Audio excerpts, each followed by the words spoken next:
Hey everyone, and a huge welcome to Echoes of History. I'm so excited to have you here for my first video. If you enjoy what you see, please tap that like button. It really helps a lot. And if you want to join me for more videos like this, be sure to subscribe. It's great to have you here. Now, let's get into it. In the Middle Ages, centuries before our modern understanding of diseases and germs, humanity's relationship with water and cleanliness was complex, filled with doubts and myths.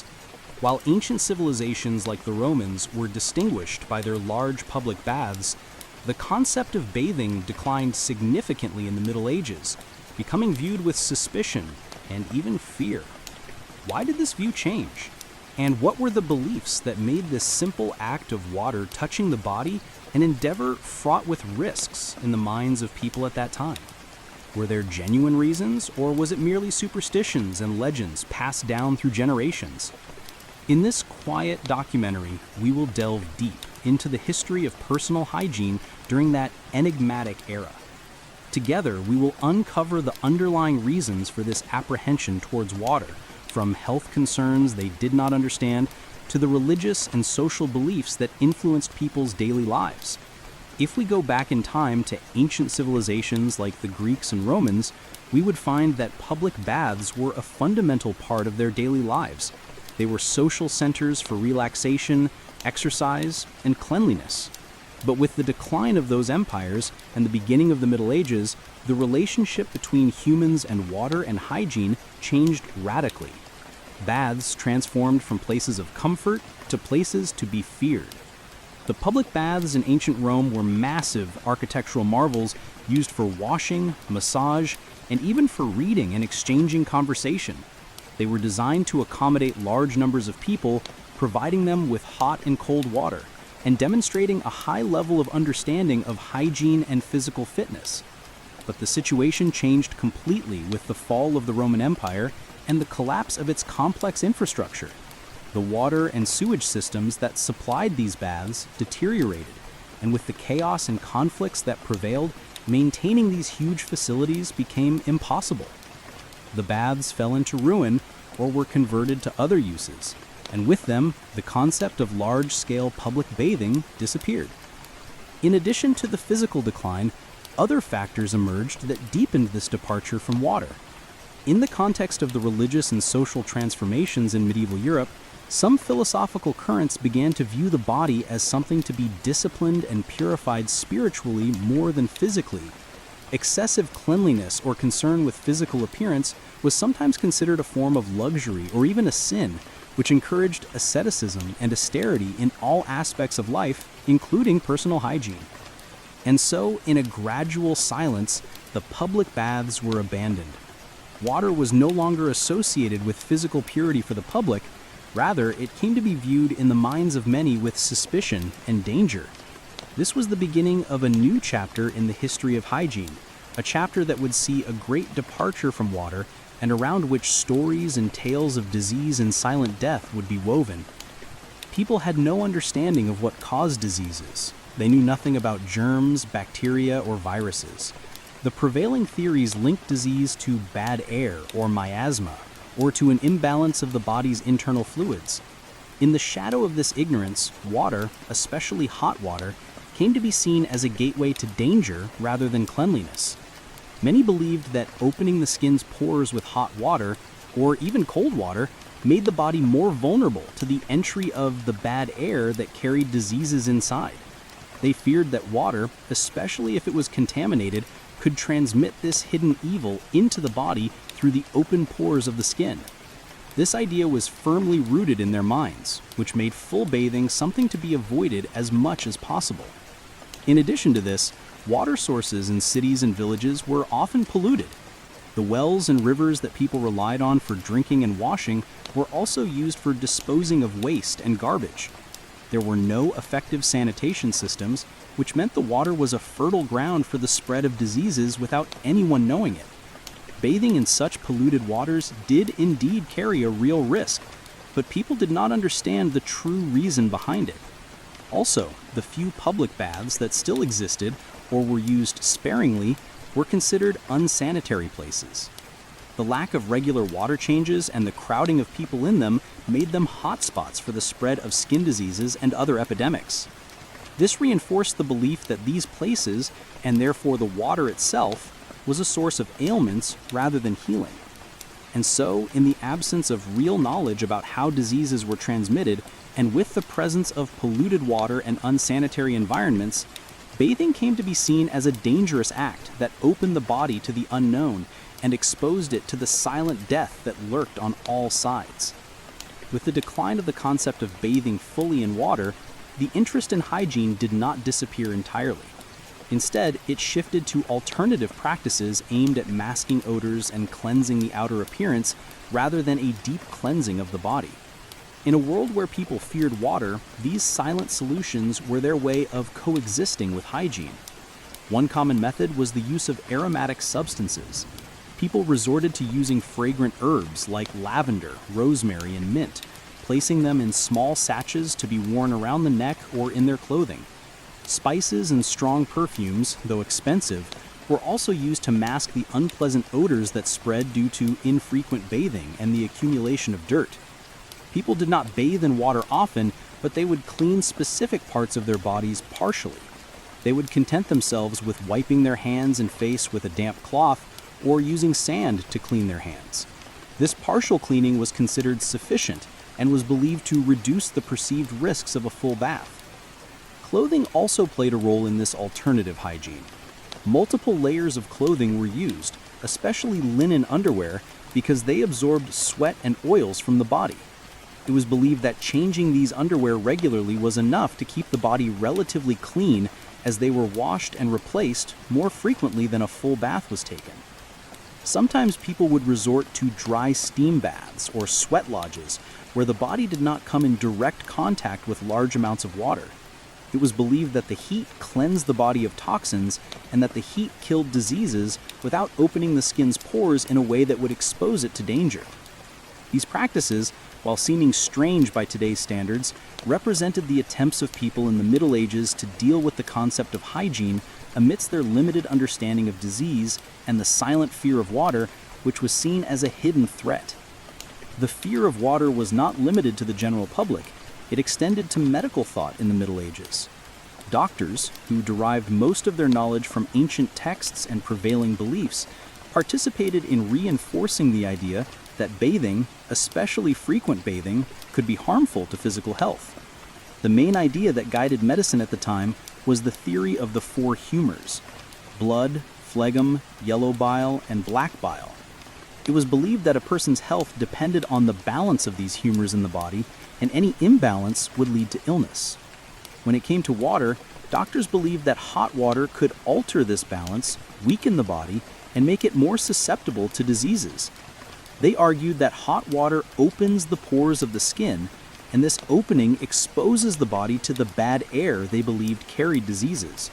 Once this air or these toxic vapors entered, they could affect the internal organs and disrupt the balance of humors, leading to illness or even death.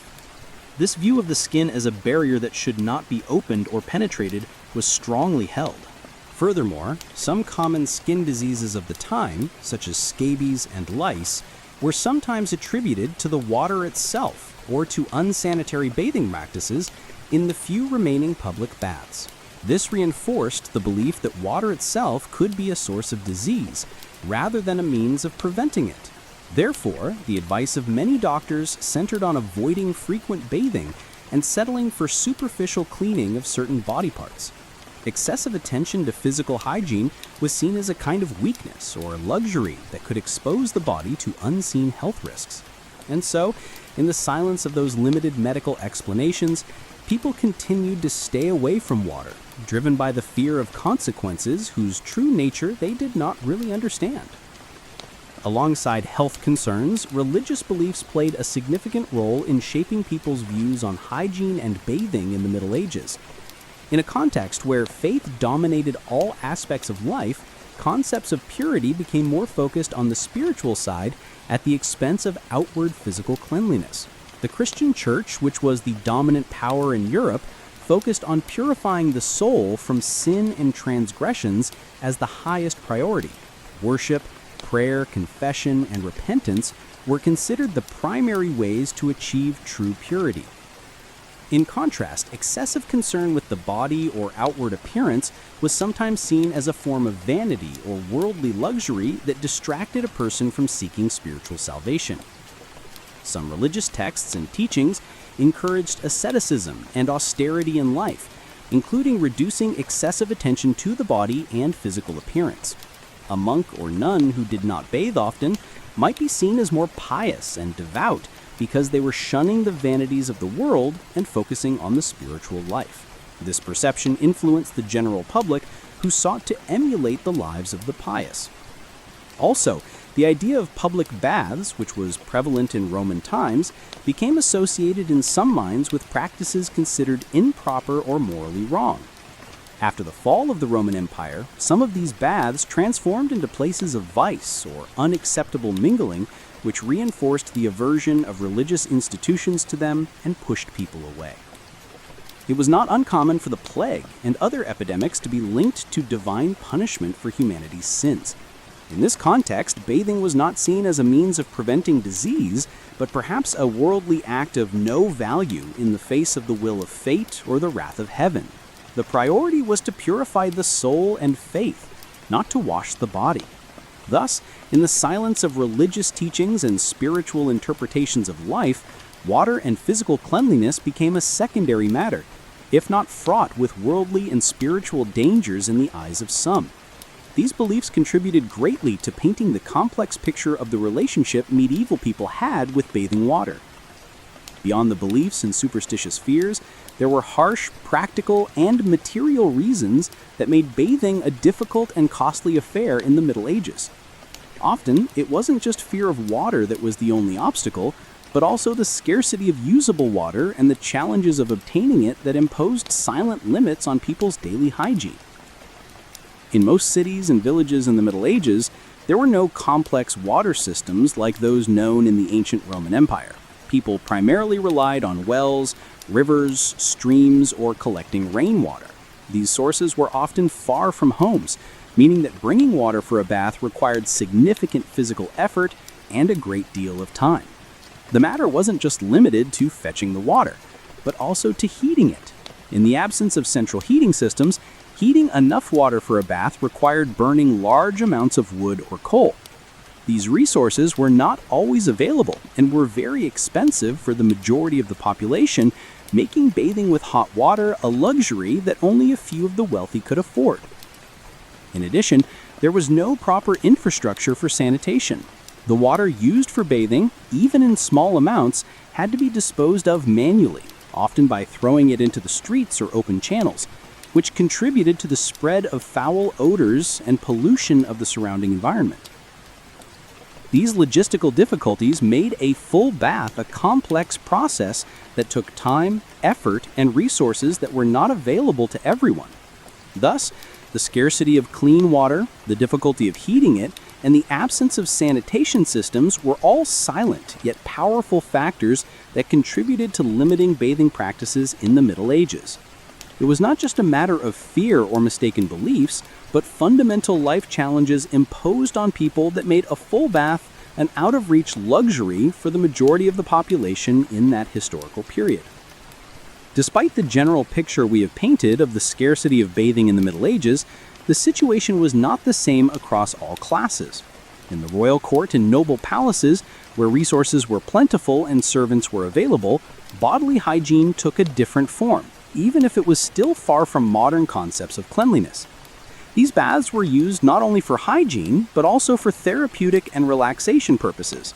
Medicinal herbs and essential oils believed to have healing or soothing properties were added to the water. Snacks and drinks were also served during bathing, making it an experience more akin to relaxing in a private health spa. However, even in these high-class circles, the fears surrounding water still existed, albeit to a lesser degree. Some doctors advised moderation in bathing and stressed the need to avoid opening the skin's pores too much. Comprehensive body hygiene was still surrounded by a degree of mystery and caution, even when the means were available.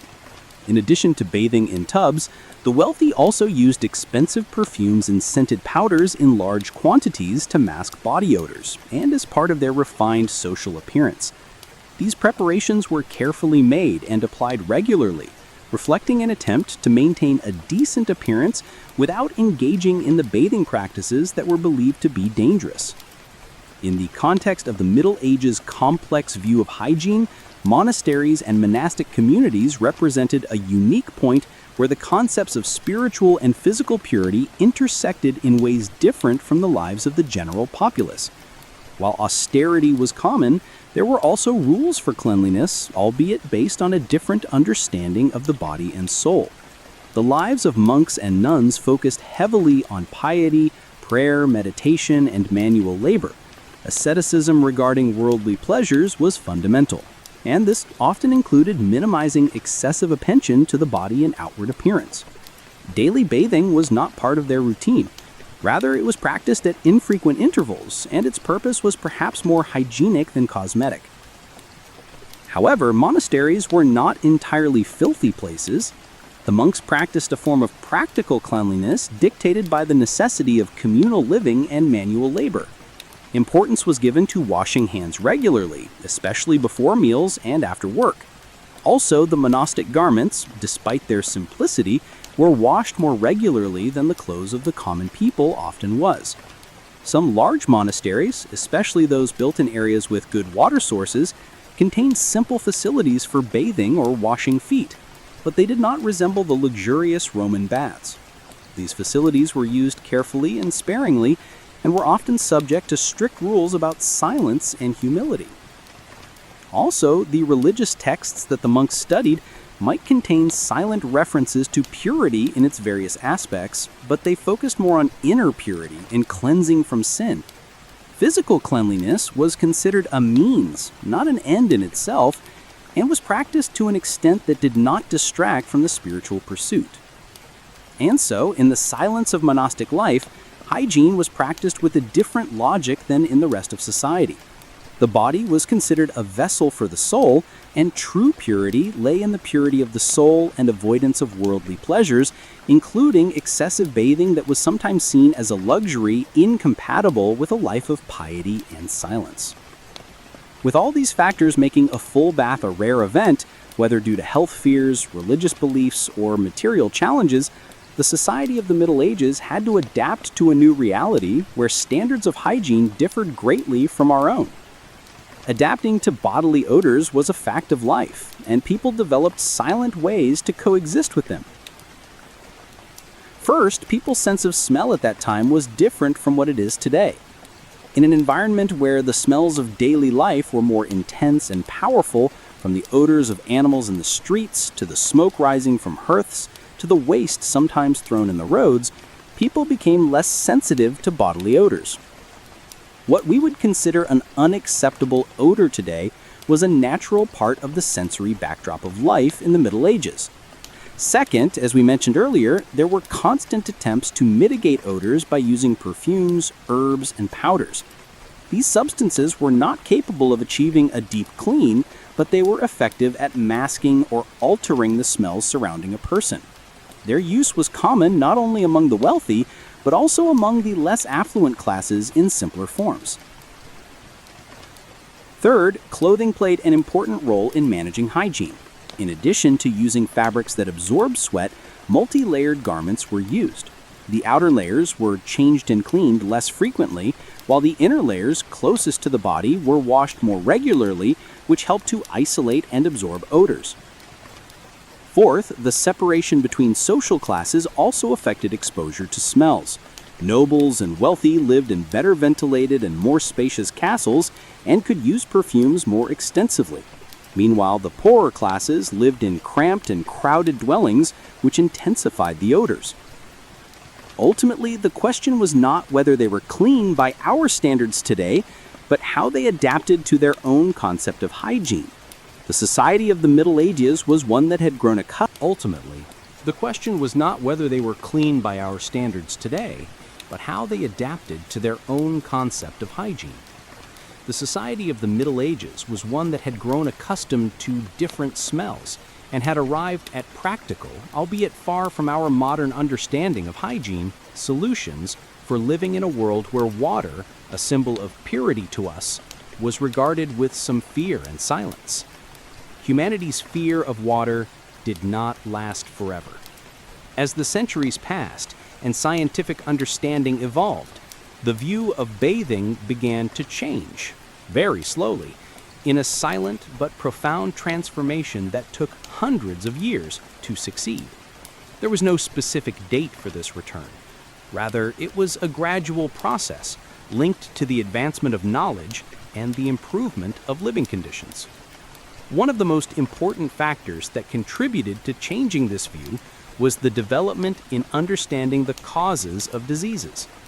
With the emergence of early observations that linked cleanliness to health, even if there was not yet a full understanding of germs, doctors and thinkers began to question the idea that water opens the body's pores and lets in disease.